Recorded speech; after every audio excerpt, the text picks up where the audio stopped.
Hi, intermediates. Welcome back to story time. Let's get ready. Find a spot that you like a lot. Crisscross applesauce. Hands on your knees.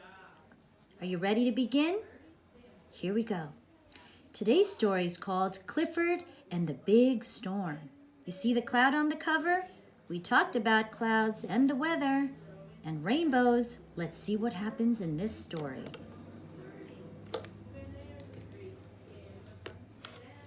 Hi, I'm Emily Elizabeth. Have you met my dog Clifford? We have some exciting adventures together. Last summer, he took me to the seashore to visit my grandma.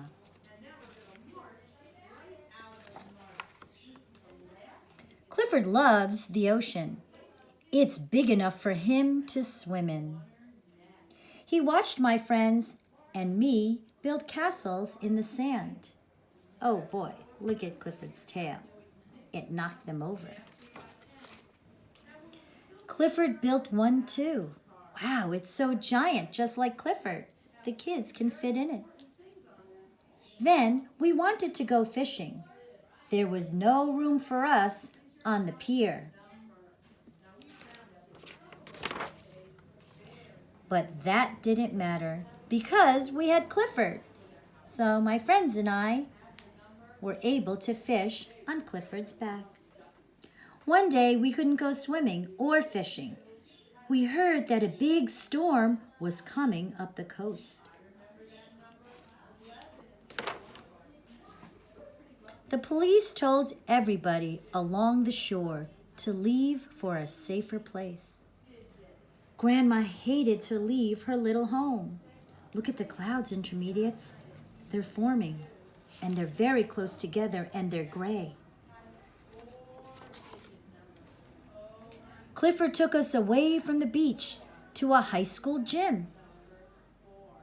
We were safe there, but Clifford knew that Grandma was worried about her house.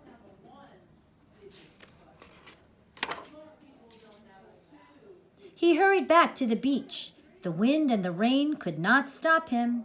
The storm was so bad, the trees were falling down.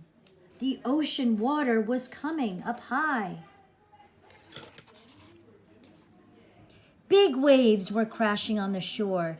Grandma's house was in danger. Clifford had to do something.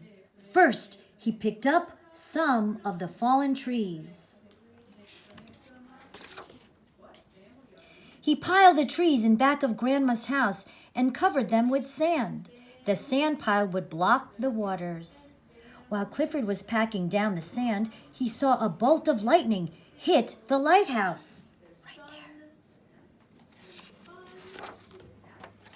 The lighthouse began to burn. Clifford knew just what to do. Whoosh! The fire was out. Clifford was able to spit the water on it. Then, over the roar of the storm, Clifford heard another sound. It was two puppies. They were scared. Right there. Oh no. Clifford reached the puppies just in time.